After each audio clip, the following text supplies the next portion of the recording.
sejahtera untuk kita semua. Kembali lagi di channel YouTube Komisi Kateketik Keuskupan Padang. Pada hari ini kita ingin berbincang bersama dengan Pak Hendri. Tema perbincangan kita hari ini adalah katekese tentang uskup, khususnya tentang tugas-tugas seorang uskup. Shalom Pak Hendri. Shalom Pita. Begini Pak, berkaitan dengan tugas-tugas seorang uskup, ada beberapa pertanyaan yang muncul di tengah-tengah umat. Saya ingin bertanya, apakah boleh Pak? Ya boleh, silahkan. Begini Pak, saya ingin bertanya, apa saja yang menjadi tugas pokok seorang uskup? Tugas pokok seorang uskup adalah melaksanakan tugas Kristus atau 3 tugas Kristus. Tugas yang pertama ialah mengajar dan mewartakan Injil. Tugas yang kedua ialah menguduskan. Dan tugas yang ketiga ialah menggembalakan atau memimpin gereja lokal atau gereja setempat. Bisakah diberikan penjelasan singkat tentang tugas uskup dalam mengajar dan mewartakan Injil? Ya, berkaitan dengan tugas uskup dalam mengajar dan mewartakan Injil, kita harus memperhatikan dokumen yang dihasilkan oleh Konsili Vatikan II, yaitu dokumen bernama Presbyterium Ordinis. Di sana dikatakan bahwa bersama para imam rekan sekerjanya, para uskup mempunyai tugas utama mewartakan Injil Allah kepada semua orang, seperti yang diperintahkan oleh Tuhan sendiri.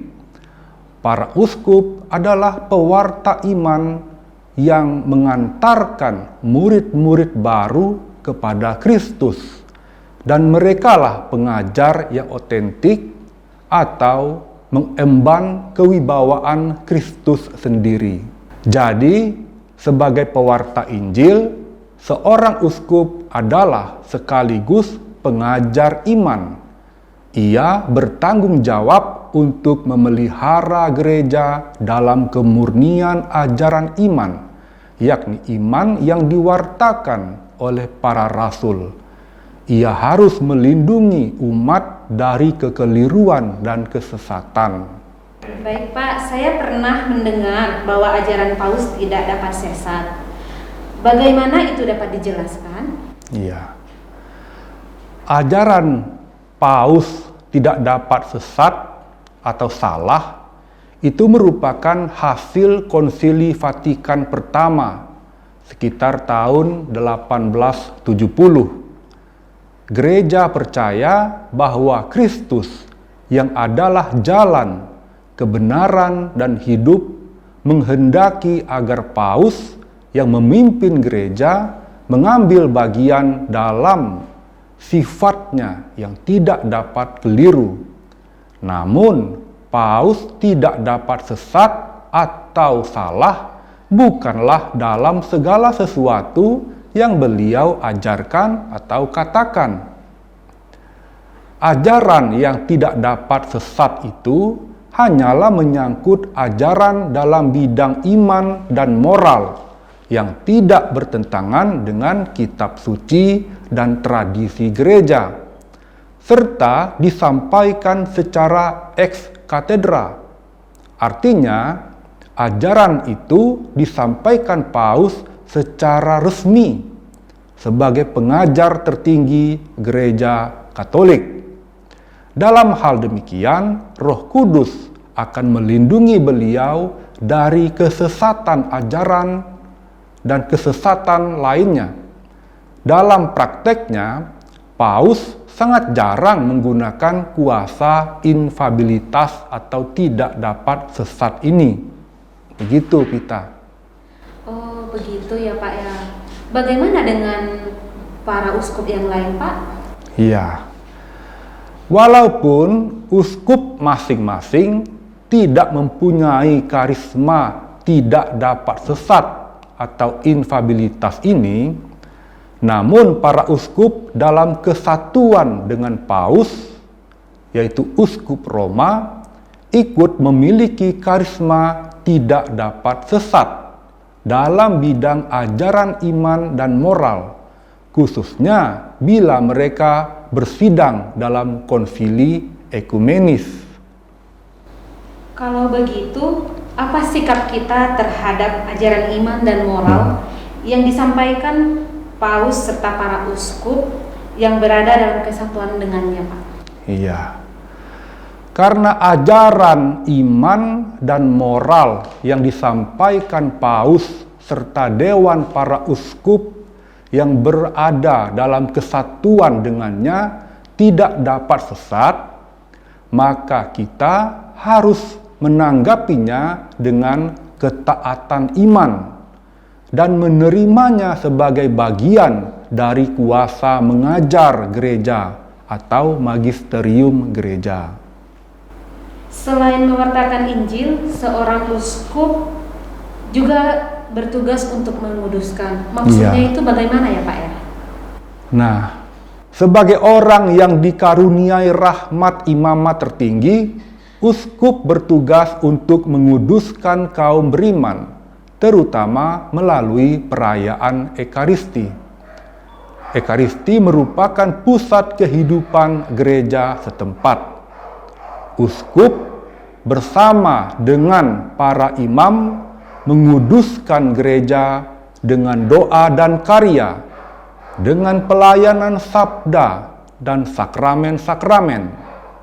Mereka juga menguduskan umat melalui teladan mereka. Dengan demikian, mereka akan mencapai hidup kekal bersama dengan kawanan yang dipercayakan kepada mereka. Dan masih dalam rangka menguduskan ini, seorang uskup juga memiliki tugas dan wewenang untuk menerimakan tahbisan imam, menerimakan sakramen krisma, dan memberkati minyak suci.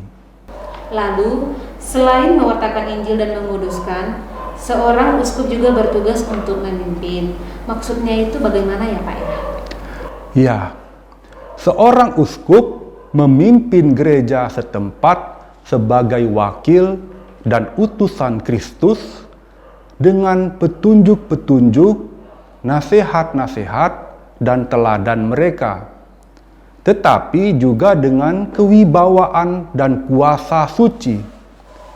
Tugas memimpin itu dijalankannya untuk membangun umat dalam semangat pelayanan yang merupakan semangat pelayanan Yesus sendiri. Dalam konteks memimpin ini, uskup juga bertanggung jawab untuk memelihara kesatuan gereja setempat yang dipercayakan kepadanya, serta sekaligus memelihara kesatuan gereja setempat dengan gereja semesta.